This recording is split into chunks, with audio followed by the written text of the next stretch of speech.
afternoon, evening, wherever you are, and welcome to our weekly review of how religion impacts humanity.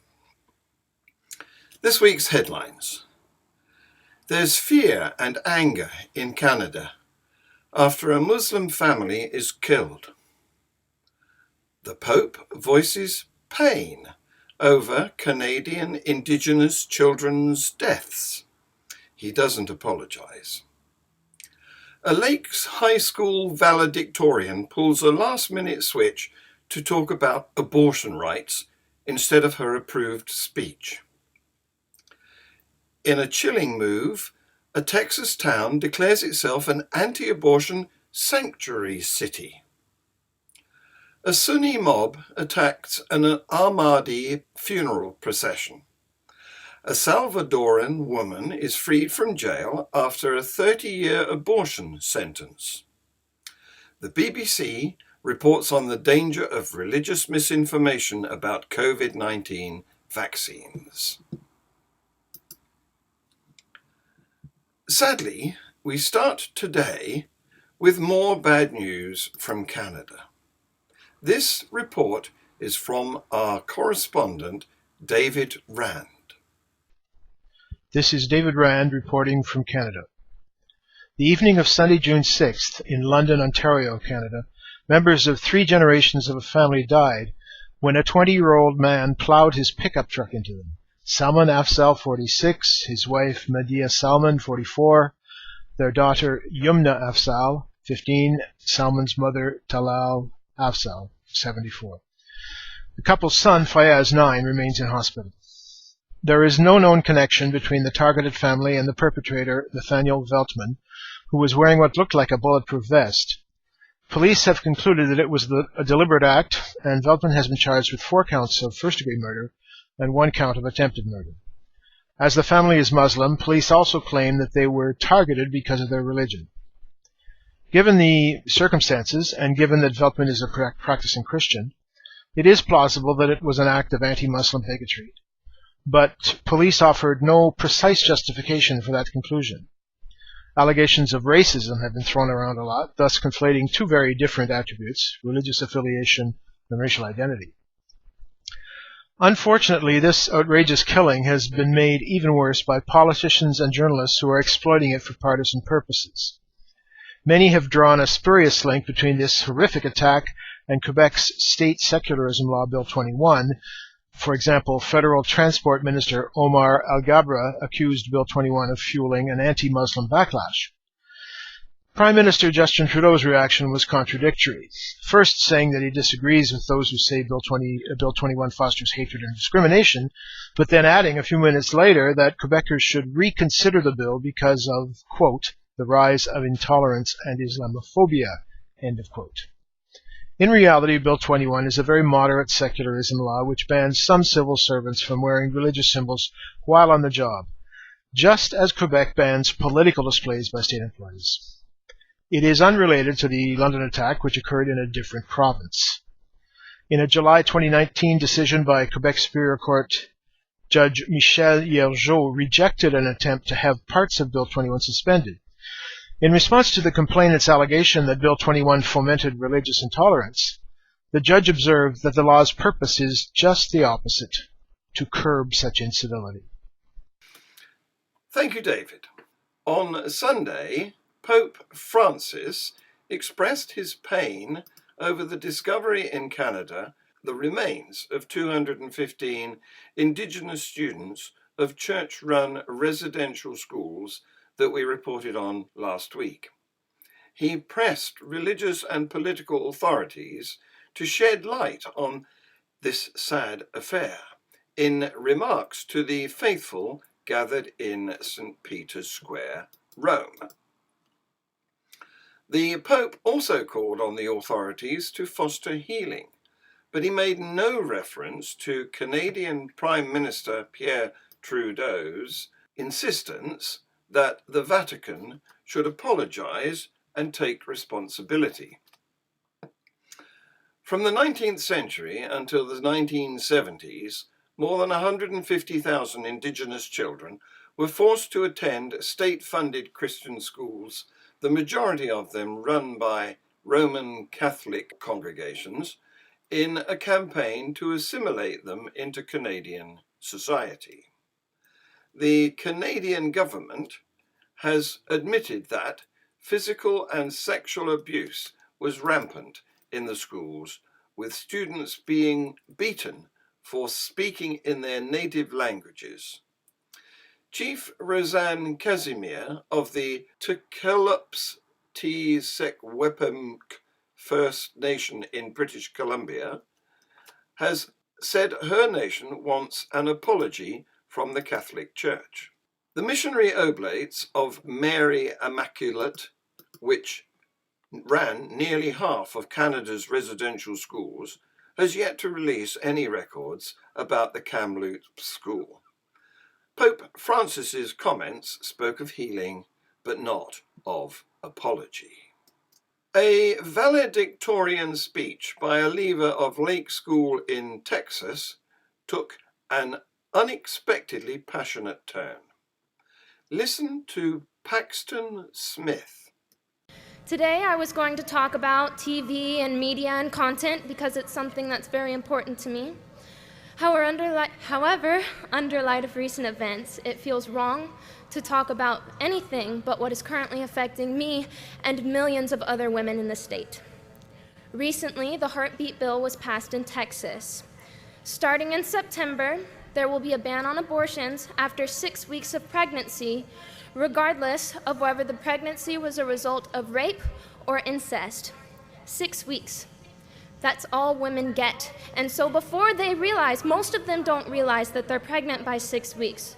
So before they have a chance to decide if they are emotionally, physically, and financially stable enough to carry out a full-term pregnancy, before they have the chance to decide if they can take on the responsibility of bringing another human being into the world, that decision is made for them by a stranger. A decision that will affect the rest of their lives is made by a stranger. I have dreams and hopes and ambitions. Every girl graduating today does. And we have spent our entire lives working towards our future.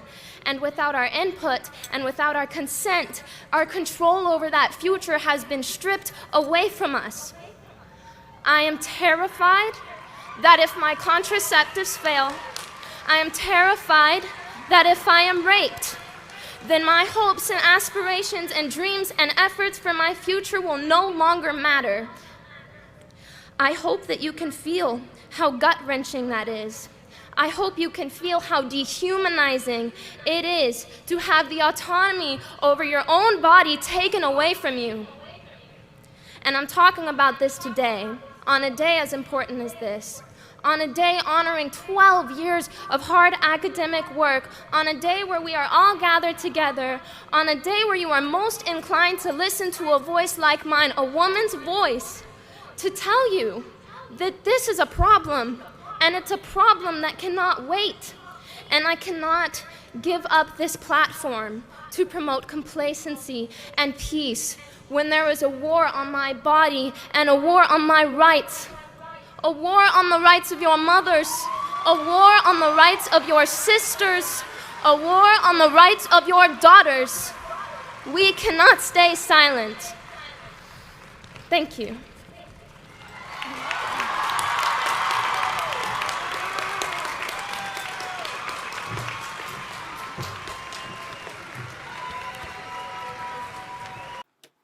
Paxton Smith was referring to the news that on Tuesday, the 1st of June, in Lubbock, Texas, the court dismissed a case intended to block the previous ordinance that made the city an anti-abortion sanctuary city.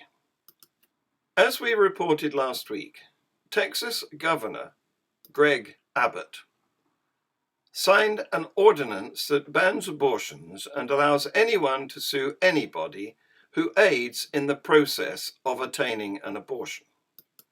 Aiding or abetting an abortion, as stated by the ordinance on the Lubbock City website, includes knowingly giving a woman transportation to the procedure, giving information on how to attain an abortion, and giving money for the procedure. All of these and the procedure itself can be brought to a court of law as unlawful. The ordinance even goes as far as to state that the consent of the mother is not able to be held up in court, which is basically saying that a woman's choice in this matter of the direction her life takes is not enough. Lubbock is not the first city to become a sanctuary city for the unborn, but it is the biggest, with about 270,000 people. Lubbock stands with 28 other cities, the majority being in Texas. All of these ordinances were spearheaded by the group Sanctuary Cities for the Unborn, whose website is very alarming. The header separates cities into 4 categories: sanctuary cities, potential cities, denying, and lastly, cities of death. In the cities of death category sits Austin, Texas, a primarily Democratic city that has been very vocal in the pro-choice movement, making it a city of death, apparently. As usual, we have unsettling news from Pakistan, green on this map. This time, it's a video of a Sunni mob attacking an Ahmadi funeral.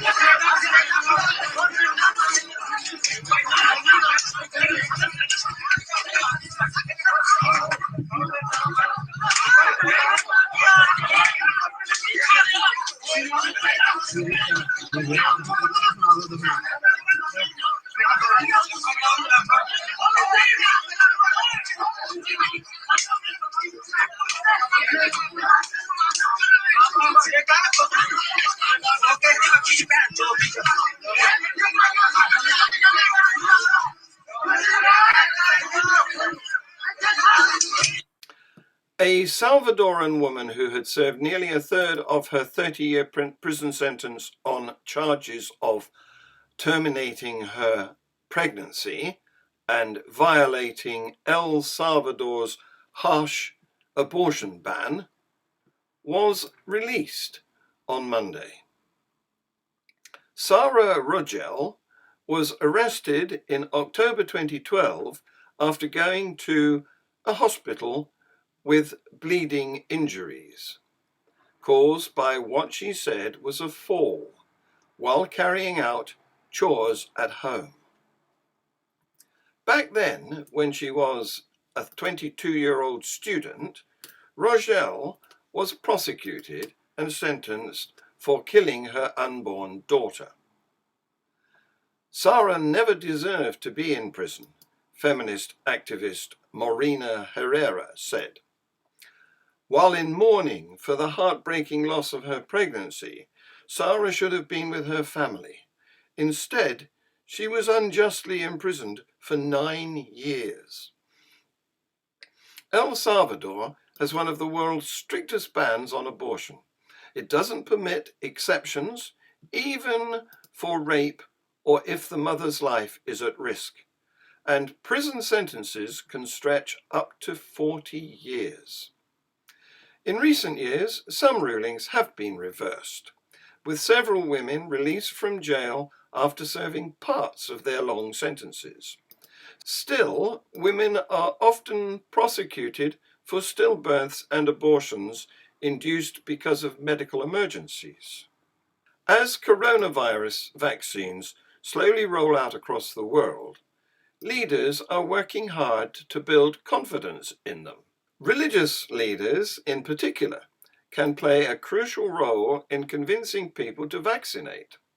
Many are hard-working to spread the news that vaccines are safe and effective, but as the BBC's population reporter Stephanie Hegarty has been finding out, in almost every faith, there are figures who are undermining that message.